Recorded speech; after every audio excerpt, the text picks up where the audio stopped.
BHK flat with 1110 SFT లో ₹1 కోటి మాత్రమే. బాచిపల్లి కెనడి గ్లోబల్ స్కూల్ కి 1 నిమిషం దూరంలో. నమస్తే, నేను Keshav. Welcome to Suman TV. ఆంధ్రప్రదేశ్లో చంద్రబాబు నాయుడు ప్రభుత్వం 100 రోజుల పాలనని పూర్తి చేసుకుంటుంది. ఈ 100 రోజుల్లో ఏపీ సర్కార్ సాధించింది ఏంటి? ప్రధానంగా అడ్మినిస్ట్రేషన్ పైన పట్టు దక్కిందా లేదా? గతంలో జరిగినటువంటి తప్పిదాలని సవరించేటువంటి ప్రయత్నాలు చేస్తామని హామీ ఇచ్చినటువంటి కూటమి నేతలు ఎంత మేరకు ఈ విషయంలో విజయం సాధించారు? ఈ అంశాలపైన విశ్లేషణ చూద్దాం. మనతో పాటు అనలిస్ట్ నాగార్జున గారు ఉన్నారు. నాగార్జున గారు, నమస్కారం. నమస్తే. ఈ 100 రోజుల పాలన అనేది చాలా కీలకమైనది. ఎందుకంటే ఇప్పుడున్న దశల్లో ఈ అధికారంలోకి వచ్చి ఒక కూటమిగా మొదటిసారిగా మేమందరం ఒకటి అనేటువంటి ఇమేజ్తో పాలన మొదలైంది. 100 రోజుల పాలనకి ఏ విధంగా మార్కులు వేయొచ్చు? అనుకున్నటువంటి లక్ష్యాల విషయంలో అసలు అడుగులు పడ్డాయా? కేశవ్ గారు, ఇప్పుడు ఒక ప్రభుత్వం యొక్క పనితీరుని మనం అంచనా వేయటానికి 100 రోజులు అనేటువంటిది తక్కువ సమయం అయినప్పటికీ కూడా అన్నం అంతా ఉడికిందా లేదా అని చూడటానికి అంతా పట్టుకోవాల్సిన పని లేకుండా ఒక మెతుకు పట్టుకుంటే తెలిసినట్టుగా ఈ 100 రోజుల్లో ఈ సర్కారు మీద గమనించినప్పుడు ఒక రాజకీయ విశ్లేషకుడిగా నాకున్నటువంటి అభిప్రాయం ఒక్క మాటలో చెప్పాలి అంటే, 4వసారి ముఖ్యమంత్రిగా ప్రమాణ స్వీకారం చేసిన చంద్రబాబు నాయుడు గారికి 40 సంవత్సరాలు సుదీర్ఘంగా అనుభవం, 40 సంవత్సరాల పైన ఉన్నటువంటి చంద్రబాబు నాయుడు గారికి కూడా ఇప్పటికి కూడా ఎటు నుంచి మొదలు పెట్టాలి అనేటువంటిది పూర్తిగా అవగాహన రాలేదేమో అనిపిస్తోంది. ఎందుకంటే ఎందుకు కారణాలు ఏమైనా ఉన్నాయా? స్పెసిఫిక్ దానికి కారణాలు ఏంటంటే ఎక్కడిదక్కడ అస్తవ్యస్తం అయిపోయి రాష్ట్రంలో ఉన్నటువంటిది అమరావతి అనేటువంటిది రాజధాని, 3 రాజధానులు అనేటువంటి మాటతోటి అమరావతి ఏమైపోయిందో తెలియలేదు. పోలవరం రివర్స్ టెండరింగ్ పేరుతోటి మొదలుపెట్టి అక్కడ ఉంది. అప్పుల కుప్పలాగా మారినటువంటి రాష్ట్రంలో బయటికి కనిపించే అప్పులు ఎంత, లోపల ఎంత ఉన్నాయి అనేటువంటిది శ్వేతపత్రాలు విడుదల చేయడానికి ఒక నెల రోజులు గడిచిపోయింది.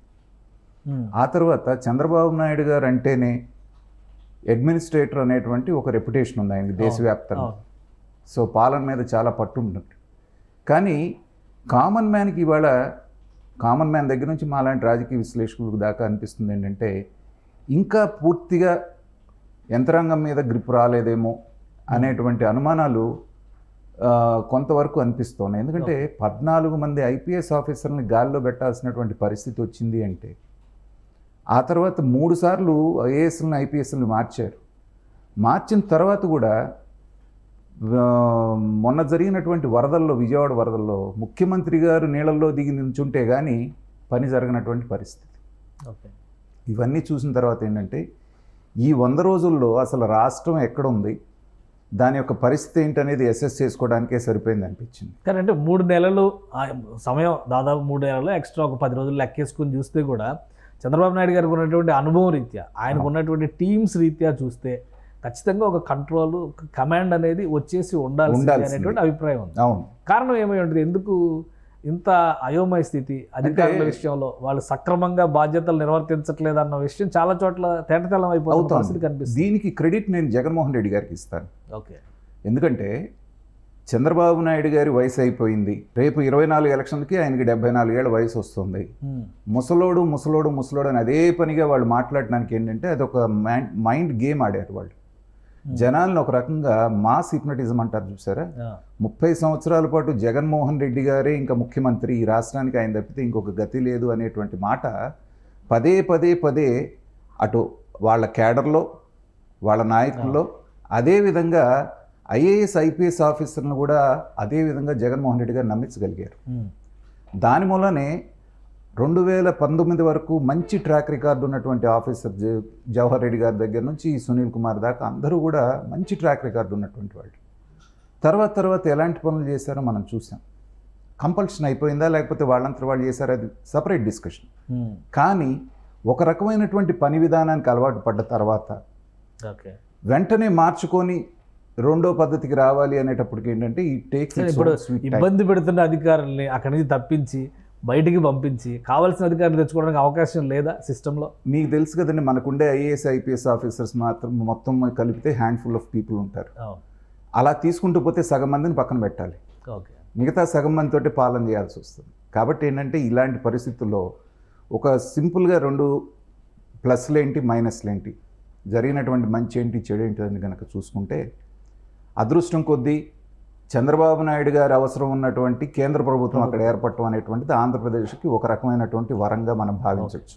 దాంట్లో వెంటనే ఫస్ట్ బడ్జెట్లోనే 15,000 కోట్ల రూపాయలు అనేటువంటిది రాజధానికి కేటాయించడం, తర్వాత వైజాగ్ చెన్నై కారిడారు, హైదరాబాద్ బెంగళూరు కారిడార్ లాంటివి అనౌన్స్ చేయటం, తర్వాత ఔటర్ రింగ్ రోడ్ ఏదైతే ఉందో దాన్ని అప్రూవల్ చేయటం, అమరావతి ఔటర్ రింగ్ రోడ్, ఇలాంటి కొన్ని పాజిటివ్ సంకేతాలు జరిగినటువంటివి కేంద్ర ప్రభుత్వం వైపు నుంచి వచ్చినాయి. కానీ చాలామంది ఇండస్ట్రియలిస్టులతో కూడా చంద్రబాబు నాయుడు గారు వరుస భేటీలు నిర్వహించారు కదా, వాటి వల్ల ఏమి డబ్బులు రాలేటువంటి పరిస్థితి, రాష్ట్రానికి నిధుల వరద అనేటువంటి చర్చ జరుగుతూ ఉంది కదా. మీరు దాని విషయంలో చూస్తే అమరావతి ఉదాహరణగా తీసుకోండి. రియల్ ఎస్టేట్, చంద్రబాబు నాయుడు గారు అమరావతి రియల్ ఎస్టేట్ అనగానే ఆకాశంలోకి వెళ్ళిపోయింది. హనీ టవర్స్ అంటే గంట లోపల 1200 యూనిట్స్ అయిపోయింది. కానీ ఇవాళ చంద్రబాబు నాయుడు గారు 164 సీట్లతో వచ్చారన్నప్పటికీ కూడా అమరావతి రేట్లలో ఆ వారం రోజులు 10 రోజులు కొంచెం హైప్ కనిపించింది, కానీ ఇప్పుడు మళ్ళీ స్తబ్దంగా ఉంది. అంటే అంత అనుభవం నాయకుడు కూడా ఏం చేయగలుగుతాడా లేదా అనేటువంటి మీమాంసలో అటు ప్రజలు ఉన్నారు, ఇటు ప్రభుత్వం తన పనితీరును మెరుగుపరుచుకొని చూపించుకోగలిగితే మాత్రమే ఇది చేయగలరు. తర్వాత చంద్రబాబు నాయుడు గారి ముందున్న ఇంకో ఛాలెంజ్ ఏంటంటే 17 మంది ఏమాత్రం అనుభవం లేనటువంటి మంత్రులు, కొత్త మంత్రులను తీసుకున్నారు ఆయన. వాళ్ళలో ఫస్ట్ టైం ఎమ్మెల్యేలు అయిన వాళ్ళు కూడా చాలామంది మంత్రులు అయ్యారు. సో వీళ్ళందరినీ వాళ్ళ యొక్క రోల్ ప్లే ఎలా ఉండాలనేది నేర్పించి వాళ్ళని గాడిలో పెట్టడం అనేటప్పటికి ఏంటంటే అదొక పెద్ద ప్రహసనం అవుతుంది ఆయనకి. ఇప్పటిదాకా ఏమైపోయింది, మీరు రాజశేఖర రెడ్డి గారు వచ్చిన దగ్గర నుంచి ఇంకా మాట్లాడాలంటే చంద్రబాబు నాయుడు గారు అంతకుముందు ఉన్నప్పటి నుంచి కూడా మంత్రులు అనేటువంటి వాళ్ళందరూ కూడా నామకే వస్తే అయిపోయారు. ఈవెన్ ఒక ఎస్ఐ ట్రాన్స్ఫర్ కావాలన్నా కూడా అది చీఫ్ మినిస్టర్ ఆఫీస్ దగ్గర నుంచే జరిగితేనే జరుగుతుంది అనే పద్ధతికి వచ్చేసారు. దాంతో ఏంటంటే సీఎంఓ మీద విపరీతమైన అధికారాలు, పని భారం పడ్డది, మిగతా మంత్రులందరికీ పని లేకుండా పోయి, దాంతో వీళ్ళు ఇష్టం వచ్చినటువంటి దందాలు ఏవైతే ఇసుక దందాలు వెళ్దామా, ప్యాకెట్ క్లబ్బులు ఏదో పని ఉండాలి కదా, ఆ పని తిరిగి లేదని వీటి మీద కాన్సన్ట్రేట్. కాబట్టి 17 మందిని కొత్త టీం తీసుకున్నప్పుడు ఏంటంటే వాళ్ళకి వాళ్ళ రోల్ ఏంటనేది క్లియర్గా అవగాహన కల్పించి ఫ్రీ హ్యాండ్ ఇచ్చి హ్యాండ్ హోల్డింగ్ అనేటువంటిది ఒక 6 months 1 year దాకా చేసి అక్కడ నుంచి ఇండిపెండెంట్గా వదిలేయాలి. ఈసారన్నా జరుగుతుందేమోననే. అసలు సింపుల్గా చెప్పాలంటే ఈ 100 రోజుల్లో ప్లస్లు ఏంటి, మైనస్ అదేనండి. ఇప్పుడు విపక్షం అయితే చాలా దారుణంగా విమర్శిస్తుంది, మొత్తం సిస్టమ్ అంతా నాశనం చేసేసారు మీరు 100 రోజుల్లోనే, ఈ 100 రోజుల్లో కాబట్టి ఎవరు ఎక్కువ. కాబట్టి విపక్షం అలా మాట్లాడకపోతే మనం ఆశ్చర్యపోవాలి. వాళ్ళ రోల్ వాళ్ళు ప్లే చేస్తున్నారు. స్థూలంగా కనుక తీసుకుంటే ఇందాక నేను చెప్పినట్టుగా సెంట్రల్ గవర్నమెంట్ నుంచి నెల రోజుల లోపలే ఇలాంటివన్నీ కొన్ని పాజిటివ్ ఇది రావటం అనేటువంటిది రాష్ట్రానికి శుభ సంకేతం. తర్వాత శ్వేతపత్రాలు అనేటువంటివి బయటపెట్టి ఎక్కడున్నది ఏంటి అనేటువంటిది ప్రజలకు తెలియజేయటం, స్టేటస్ రిపోర్ట్ తెలియజేయడంతో ఏంటంటే ప్రజలకు కూడా పర్వాలేదులే, ఇప్పుడు ఆయన చెప్పిన పథకాలన్నీ కూడా నేను 1 monthలోనో 2 monthsలోనో అమలు చేస్తాను, కాలపరిమితి ఏం పెట్టలేదు చంద్రబాబు నాయుడు గారు తెలివిగా. కానీ ఒక్క పెన్షన్ పథకం తప్పితే దాదాపుగా మిగతా పథకాలు ఏమి ఇంతవరకు పట్టాలు ఎక్కలేదు. అయినా 5 సంతకాలు చేశారు కదా వరుసగా, మొదట 5 సంతకాలు అవన్నీ కూడా ఏంటంటే చెప్పిన వాటిల్లో ల్యాండ్ టైటిలింగ్ యాక్ట్ ఒకటి, ఇది చిన్న చిన్న వ్యవహారాలు, ఫైనాన్షియల్ బర్డెన్ ఉన్నటువంటివి ఏవి లేవు దాంట్లో.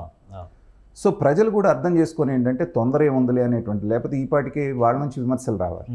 అలాగా ఇలాంటి విషయాలన్నింటిలో సానుకూలంగా చేసిన తర్వాత ఇక నెగిటివ్ విషయాలు కనుక తీసుకుంటే ఇందాక మనం అనుకున్నట్టుగా పాలన మీద సరైన పట్టు రాలేదేమో చంద్రబాబు నాయుడు గారికి. వాళ్ళందరూ ఎక్స్పెక్ట్ చేసింది ఏంటంటే మీరు రెడ్ బుక్ ఒకటి పెట్టుకున్నారు కాబట్టి తాట తీసేస్తారు, ఇంకేముంది వ్యవహారం అని చెప్పేసి ప్రజలు ఎక్స్పెక్ట్ చేశారు.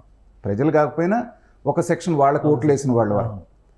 కానీ ఎప్పుడైతే చప్పగా ఉందో ఒక దేవినేని అవినాష్ లేకపోతే జోగి రమేష్ గారు వీళ్ళందరూ కనపడకుండా వెళ్ళిపోవటం, సో తప్పులు చేసిన ఆఫీసర్లు దేశం దాటిపోవటం, వాళ్ళని ఇంతవరకు పట్టుకోలేకపోవటం. ఆంధ్రప్రదేశ్ పోలీసులు అంటే భారతదేశంలో ఒకప్పుడు చాలా మంచి పేరు, చాలా డైనమిక్ పోలీస్ ఆఫీసర్స్. అలాంటి వాళ్ళు ఒక నిందితుడిని పట్టుకోలేకపోతున్నారు అంటే ఏంటంటే ఇప్పటికి కూడా జగన్మోహన్ రెడ్డి గారి ఇన్ఫ్లుయెన్స్ ఇంకా డిపార్ట్మెంట్ మీద పనిచేస్తుందా, ఇక్కడ నుంచి ఇన్ఫర్మేషన్ లీక్ అవుతుందా అనేటువంటి భావన చాలా మంది. గవర్నమెంట్ చెప్పింది కదా, చంద్రబాబు నాయుడు గారు అన్నారు కదా క్లియర్, ఇంటర్నల్ ఇష్యూస్ బయటకు వెళ్తున్నాయి, ఇన్ఫర్మేషన్ బయటకు వెళ్తుంది అన్నది. సో అంటే ఇంకా ఆ సర్వైలెన్స్ అనేది స్టార్ట్ కాలేదు. కాకపోతే ఏంటంటే నాకున్న అవగాహన ప్రకారంగా ఇప్పుడు అది జరిగింది. ఎప్పుడైతే 14 మంది ఐపీఎస్ ఆఫీసర్లని గాలిలో పెట్టారో చర్యలు అనేటువంటివి మనం అనుకున్నంత ఈజీగా ఉండవండి. చట్టాన్ని మీరు రాజ్యాంగాన్ని గౌరవించకపోతే మీరు వచ్చిన మరుసటి రోజు అందరిని ఎత్తి ఏమీ లేకుండా లోపల వేసేయచ్చు. రెడ్ బుక్ అమలు అవుతుంది అంటారా? రెడ్ బుక్ గురించి చాలా డిస్కషన్ జరుగుతుంది. అంటే నాకున్న అవగాహన ప్రకారంగా రెడ్ బుక్ ప్రజలు అనుకునే విధంగా అమలు కాదు. ఓకే, ప్రజలు ఏమి ఎక్స్పెక్ట్ రెడ్ చేశారు? బుక్ రాజ్యాంగం నడుస్తుందని జగన్మోహన్ రెడ్డి గారు స్వయంగా విమర్శిస్తున్నారు కదా. అంటే వాళ్ళే ఉన్నప్పుడేమో రాజారెడ్డి రాజ్యాంగం అని, వీళ్ళు ఉన్నప్పుడు రెడ్ బుక్ రాజ్యాంగం అలా నడవదు. కాకపోతే ఏంటంటే ప్రజలు ఎక్స్పెక్ట్ చేసింది ఏంటంటే ఎన్నికైన వారం రోజుల లోపల ఎవరెవరైతే చేశారో అందరినీ లోకేష్ గారు చంద్రబాబు నాయుడు గారు జైల్లో వేసేస్తారంట. రాజ్యాంగం అలా ఒప్పుకోదు. వాళ్ళు చేసిన తప్పు. కానీ ఫస్ట్ నెల రోజుల్లో చాలా విషయాలు, ఇప్పుడు సివిల్ సప్లైస్ బియ్యంకి సంబంధించినటువంటి ఇష్యూస్ బయటకు వచ్చినాయి, ఎక్కడెక్కడ దుర్వినియోగం జరిగిందో బయటకు వచ్చినాయి. లీగల్గా ఎలాంటి అనుమతులు లేకుండా 23 జిల్లాల్లో పార్టీ కార్యాలయాలను వైఎస్ఆర్సీపీ నిర్మించింది అనేటువంటి విషయం బయటకు వచ్చింది. ఇల్లీగల్గా అంటే 5 సంవత్సరాల్లో టూరిజం ప్రాజెక్టులకు ఇచ్చినటువంటి కేటాయింపుల కంటే ఒకే ఒక్క ప్రాజెక్టుకి ఇచ్చినటువంటి కేటాయింపులు 500 కోట్లతో ప్యాలెస్ కట్టారని దేశవ్యాప్తంగా చర్చ అయింది. ఎక్కడా చేయడం లేవు కదా. నేననేది అదే, చర్య కూడా లేదు కదా దీన్ని. నేననేది అదే, ప్రజలు మనం చూసే దృష్టి వేరు ఉంటుంది, లీగాలిటీ వేరుగా ఉంటుంది. ఇందాక మీరు 23 జిల్లాల్లో ఏవైతే పార్టీ ఆఫీసులు మీరు మెన్షన్ చేశారో దాంట్లో ఒక ప్రొవిజన్ ఏముందంటే పార్టీ ఆఫీసులు కానీ లేకపోతే గవర్నమెంట్ కార్యకలాపాలకి ల్యాండ్ని నామినల్ రెంట్ అని ఉంటుంది. 1000 రూపాయలకి ఎకరం ఎట్లా ఇస్తారు అది ఇదని చెప్పారు. ప్రొవిజన్ ఉంది అది. ఆ ప్రొవిజన్ మీదే తీసుకున్నారు వాళ్ళు. కాకపోతే అధికారంలో ఉన్నాం కదా అని చెప్పేసి బిల్డింగ్ పర్మిషన్లు తీసుకోకుండా కట్టేశారు. కానీ కోర్టులు కూడా ఏమంటాయంటే ఇమీడియట్గా పడగొడతానంటే కోర్టులే కదా ఆపింది, తొందరపడి చర్యలు తీసుకోవద్దని. కాబట్టి మనం అనుకునేదానికి సిస్టమ్కి తేడా ఉంటుంది. ఓకే, ఇవాళ ఈ జత్వానీ కేసే తీసుకోండి, నెల 15 రోజుల నుంచి నడుస్తూ ఉంది. మనం ఏమనుకున్నాం అయిపోయింది, చేసేస్తారు ఐపీఎస్లో పెద్ద తలకాయల దాకా వెళ్తారన్న వెళ్ళలేదు. ఇవాళ నిన్నేం జరిగింది, అక్కడ ఉన్నటువంటి సిఐని డిఎస్పీని ఎవరినో ముందు వేటేశారు. ఆ తర్వాత ఇంట్రాగేషన్లో వాళ్ళకి సంబంధించిన ఏదైతే దొరికిందో పెద్ద తలకాయల దాకా వెళ్ళేటువంటిది ఇదొక ప్రొసీజర్. ఓకే, అట్లా కాకుండా డైరెక్ట్గా కొంత టైం పడుతుంది. అది ప్రజలకి ఏంటండి, చంద్రబాబు నాయుడు గారు ఏంటి అసమర్థుడా, లేకపోతే ఈయన ఏమన్నా అలసత్వంగా ఉన్నాడా, లేకపోతే లోపాయకారిగా వాళ్ళు ఏమైనా వెళ్ళి సరెండర్ అయ్యారా, ఇలాంటివన్నీ వస్తాయి. ఇది ప్రధానంగా ప్రజల దృష్టిలో చంద్రబాబు నాయుడు గారి ప్రభుత్వం చేయలేకపోయింది అనుకున్నది ఇదొకటి. రెండవది పథకాలు అనేటువంటివి అనౌన్స్ చేశారు. చేసినప్పటికీ ఫస్ట్ ఏదైతే ప్రజలకు ఉపయోగపడేటువంటిది ఏదైతే ఉందో పెన్షన్ అనేటువంటిది సక్సెస్ఫుల్గా చేస్తున్నారు. మిగిలినవి ఎప్పుడు చేస్తారు అనేటువంటి యాంబిగ్విటీ ఒకటి మెయింటైన్ చేస్తున్నారు. జగన్మోహన్ రెడ్డి గారు ఎక్కడికి వెళ్ళినా నీకు 15,000 నీకు 15,000 నీకు 15,000 ఆయన ఒక పాట పాడుతున్నారు, మొదలుపెట్టారు కదా తల్లికి వందనం ఏదో చేయాలని. నేననేది ఏంటంటే ప్రభుత్వానికి ప్రజలకి అవగాహన అయ్యేటట్టు చెప్పండి. మీరు శ్వేతపత్రాలు రిలీజ్ చేశారు, తల్లికి వందనం అనేటువంటిది ఇప్పుడున్న పరిస్థితుల్లో మేము చేయలేము. ఎందుకంటే జగన్మోహన్ రెడ్డి గారు కూడా 2014లో అధికారంలోకి వచ్చిన తర్వాత 2020 జూన్ నుంచి ఆయన అప్లై చేశాడు దాన్ని. సో ఆయన కూడా దాదాపు 9 నెలల నుంచి సంవత్సరం రోజులు టైం తీసుకున్నాడు. కానీ ఇప్పుడేమంటున్నాడు, మీరు రాగానే చేయాలంటున్నాడు. దీన్ని మీరు జాబ్ క్యాలెండర్ ఎలా అయితే ప్రకటిస్తూ ఉన్నారో పథకాల క్యాలెండర్ ప్రకటించండి. ఓకే, సో ఈ పథకం ఫ్రీ బస్సు ఇదిగో ఈ నెల నుంచి చేస్తాము, తల్లికి వందనం ఒకవేళ మీకు ఆర్థిక భారం అయింది, రేపు దసరా సెలవుల తర్వాత ఒక్క వ్యక్తికి మాత్రం ఒక పిల్లాడికి వేస్తాము ఆర్థిక పరిస్థితి దృష్ట్యా, వచ్చే అకాడమిక్ ఇయర్ నుంచి ఎంతమంది ఉంటే అంతమందికి చేస్తాం అన్నప్పుడు ఏంటంటే మీకు దాదాపు 1 సంవత్సరం గ్యాప్ దొరుకుతుంది విండో. అలా కాకుండా అసలు దాని మీద మాట్లాడలేదనుకోండి ఇది ఒక ఫెయిల్యూర్ లాగా ప్రజలకు కనపడుతుంది. ఓకే, అలాగే నిరుద్యోగ వృత్తి, నిరుద్యోగులకి ఇవాళ వృత్తి ఇవ్వకపోతే ఇవాళ వాళ్ళు ఏమీ తలకిందులు అయిపోయే సమస్య లేదు. జనవరి నుంచో లేకపోతే ఇంకో ఎన్నికల హామీ ఇచ్చారు కాబట్టి చేసి తీరాల్సిందే అంటారు. అంటే ఎన్నికల హామీ, నేను అదే అంటున్నాను, ఎన్నికల హామీలో ఫలానా రోజు, ఇప్పుడు ఇక్కడ రేవంత్ రెడ్డి గారు ఏమన్నారు, వచ్చినటువంటి 100 రోజుల్లో నేను చేస్తాను ఒక కాల పరిమితి పెట్టారు. సో ఆగస్టు 15వ తారీఖు నాటికి నేను ఇది చేస్తాను రుణమాఫీ అన్నాడు, చేశారు. అలాగా మీరు కూడా స్పెసిఫిక్ డేట్ ప్రకటించండి. ఓకే, అప్పుడు ప్రజలకి ఇబ్బంది లేకుండా ఉంటుంది, ప్రతిపక్షం ఖచ్చితంగా దాన్ని ఎన్కాష్ చేసుకోవాలనుకుంటుంది. కానీ మీరు టైం బౌండ్గా ప్రకటించారు, ఆ టైంకి మీరు తల తాకట్టు పెట్టైనా దాన్ని పూర్తి చేయండి. ఎందుకంటే ఇప్పుడు 100 days మీద చంద్రబాబు నాయుడు గారు ఒక మీటింగ్ కూడా ఆర్గనైజ్ చేశారు. 100 days మీద ప్రోగ్రెస్ రిపోర్ట్, ఈ 100 daysలో మేము ఏం చేసాం అనేది ప్రజలకు చెప్తాం అంటారు. ఏం చెప్పడానికి అవకాశం ఉంది ఇందులో? చాలా చెప్తారండి. ఇప్పుడు చెప్పడానికి ఏంటంటే వాళ్ళు చేసిన చిన్న, ఇప్పుడు విపత్తును బ్రహ్మాండంగా ఎదుర్కొన్నామని చెప్పేసి అని, లేకపోతే మిగతా చిన్న చితక అడ్మినిస్ట్రేషన్ చేశాము, రోడ్లు మరమ్మతులకి నిన్నేదో ఫండ్స్ రిలీజ్ చేశారు, ఇలాగ చేసుకుంటే కాగితం మీద తీసుకుంటే 100 స్కూల్స్ స్టెబిలైజ్ చేయడానికి కూడా ఫండ్స్ రిలీజ్ చేశారు. అమరావతి కౌలు డబ్బులు రిలీజ్ చేశారు. అలానే అమరావతిలో ఆగిపోయినటువంటి కోర్టు భవనాలకు సంబంధించి న్యాయ విభాగానికి దానికి సంబంధించి 200 కోట్లు రిలీజ్ చేస్తున్నాం అన్నారు. అమరావతిలోనే హెచ్ఓడి టవర్స్కి సంబంధించి కొత్తగా టెండర్స్ కాల్ఫర్ చేస్తున్నారు, దాని నోటీస్ ఇచ్చారు. ఇవన్నీ సక్సెస్ స్టోరీస్ కింద చెప్పుకోవచ్చా? వీటిల్లో ఏది ప్రజలకి బాగా కనిపించేది ఉండదు. ఓకే, ఇప్పుడు ఇవన్నీ ఏంటంటే నిజంగానే ఇవన్నీ మంచి పనులే, కానీ ఆ సూపర్ 6 అనే హామీలు ఏవైతే ఉన్నాయో నాకేం వస్తుంది అనేది ఆలోచిస్తారు అంతవరకు. వీటిలో ఇప్పుడు మన ఆంధ్రప్రదేశ్ని సక్సెస్ఫుల్గా ఇప్పుడు విషయం మాట్లాడితే మనందరికీ తెలుసు, చంద్రబాబు నాయుడు గారు సంస్కరణవాది. ఇవాళ కష్టపెట్టిన ప్రజల్ని రేపు సుఖపడతారు. ఇప్పుడు విద్యుత్ సంస్కరణలు చూసాం మనం. కానీ సక్సెస్ఫుల్గా అలాంటి రాజకీయ నాయకుడిని కూడా జగన్మోహన్ రెడ్డి గారి కంటే ఎక్కువ పథకాలు ఇచ్చేటువంటి స్థాయికి మనం తీసుకొచ్చేసారు. అవును, ఆయన 1 ఇస్తానంటే నేను 3 ఇచ్చే స్థాయికి. కాబట్టి ఏంటంటే ఆయన ముందున్నటువంటి పెద్ద ఛాలెంజ్ మిగతాది కంపెనీలను తీసుకురావడం, డెవలప్మెంట్ చేయడం అనేటువంటిది చంద్రబాబు నాయుడు గారికి అది వెనతో పెట్టిన అడ్మినిస్ట్రేషన్లో భాగంగా వెళ్ళిపోతారు. కానీ ఇవాళ ఆయన ముందున్నటువంటి బిగ్గెస్ట్ ఛాలెంజ్ ఏంటంటే ఈ పథకాలు అమలు చేయడం. తర్వాత నేను చాలా డిబేట్స్లో కూడా చెప్పాను, మీరు సంపద సృష్టించి మేము ఇస్తామంటున్నారు. సంపద ఇదేం అల్లావుద్దీన్ అద్భుత దీపం కదా, ఇలా అనగానే రేపు రావడానికి. మీరు ఎంత కష్టపడ్డా డే అండ్ నైట్ కనీసం 1.5 years to 2 years పడుతుంది మీ రెవెన్యూస్ పెరగడానికి. అప్పటి వరకు మీరు అప్పన్నా చేసి ఇవ్వాలి, లేదా లబ్ధిదారులు అసలైన లబ్ధిదారులు ఎవరైతే ఉన్నారో చూసి ఫేక్ లబ్ధిదారులను తీసేయాలి. ఈ 2 మార్గాలే మీ ముందు ఉంది. గవర్నమెంట్ ఒక విషయం చెప్తుంది, ఆగస్టు నెలలో అసలు రిజర్వ్ బ్యాంక్ దగ్గర ఇండెంట్ పెట్టకుండా, అప్పుల కోసం ఇండెంట్ పెట్టకుండా మేము రన్ చేయగలిగాం, ఇది మా సామర్థ్యం అంటున్నారు. ఈ 3 నెలల్లో అప్పుల విషయం కానీ ఆర్థిక భారాన్ని మేనేజ్మెంట్ చేయడం విషయంలో కానీ ప్రభుత్వాన్ని ఏ విధంగా చూడవచ్చు? ఖచ్చితంగా దాంట్లో మాత్రం మనం క్రెడిట్ ఇవ్వాల్సిందేనండి. చంద్రబాబు నాయుడు గారికి ఉన్న టీం కూడా ఏంటంటే గతంలో కూడా చూసాం మనం, రాష్ట్రం విభజించినప్పటి నుంచి వచ్చినటువంటి అప్పులు రూపాయి లేకుండా చేతిలో బయటకు వచ్చినప్పటికీ కూడా కేవలం ఒక 2.5-3 లక్షల కోట్ల రూపాయల అప్పులతోటి 5 సంవత్సరాలతోటి కొంత డెవలప్మెంట్ చేయగలిగారు, అమరావతిని చేయగలిగారు, పోలవరం చేయగలిగారు, అన్నీ చేయగలిగారు. అదేమీ లేకపోయినా 5 సంవత్సరాల్లో 4.5 లక్షల కోట్ల రూపాయల యువతలు అప్పు చేసినా కన్స్ట్రక్టివ్గా కళ్ళ ముందు కనిపించేది ఏమీ చేయలేకపోయారు జగన్మోహన్ రెడ్డి గారు. ఇది అక్కడ ఉన్నటువంటి తేడా. కాబట్టి సంపద సృష్టించే వరకు ఖచ్చితంగా మీరు కూడా అప్పుల మీద ఆధారపడాల్సిందే. లేదంటే ఇప్పుడు రైతు భరోసా ఇప్పుడు మనకి చెప్తున్నారు, ఏమంటే నిజంగా ఎంతమంది రైతులు ఇవాళ వ్యవసాయం చేస్తున్నారు చెప్పండి? తెలంగాణలో చూసాం మల్లారెడ్డి గారు, ఆయన కూడా రైతు భరోసా తీసుకుంటున్నాడు. ఇప్పుడు కోస్తా జిల్లాల్లో అందరి పిల్లలు అమెరికాలో ఉన్నారు, వీళ్ళందరూ ముసలోళ్ళు కౌలుకి ఇచ్చేసి కూర్చున్నారు. రైతుకి ఏమి వస్తుంది?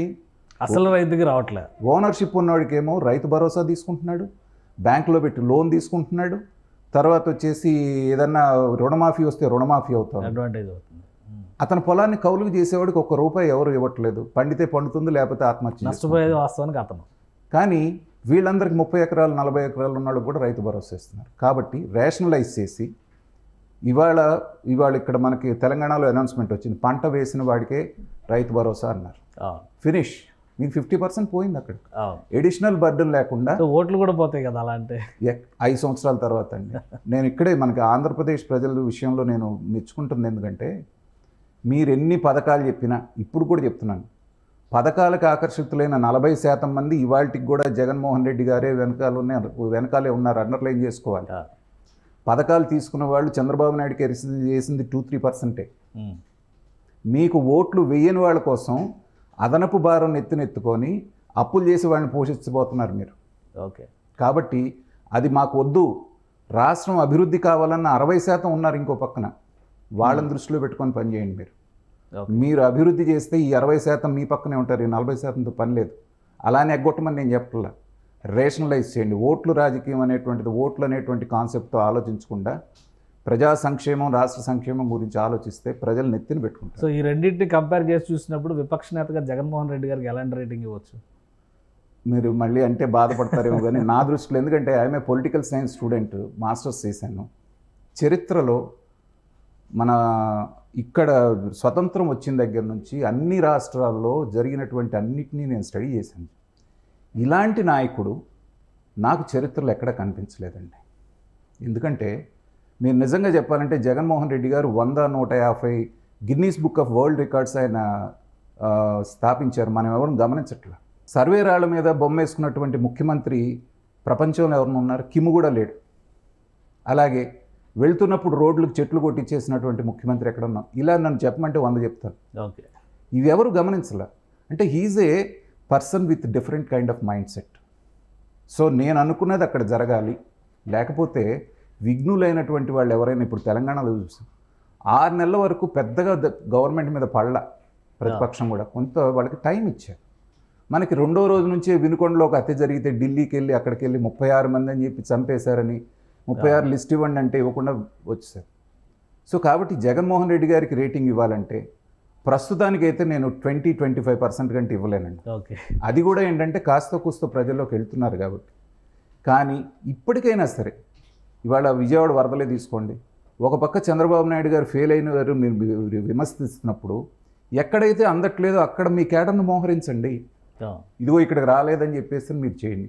అంతేగాని 2 సార్లు ఒక గంట వచ్చేసి ప్రభుత్వం మీద బురద తల్లితే ఏంటంటే అది మీకు నెగిటివే అవుతాను, పార్టీ ఇంకా లాస్ అవుతాను.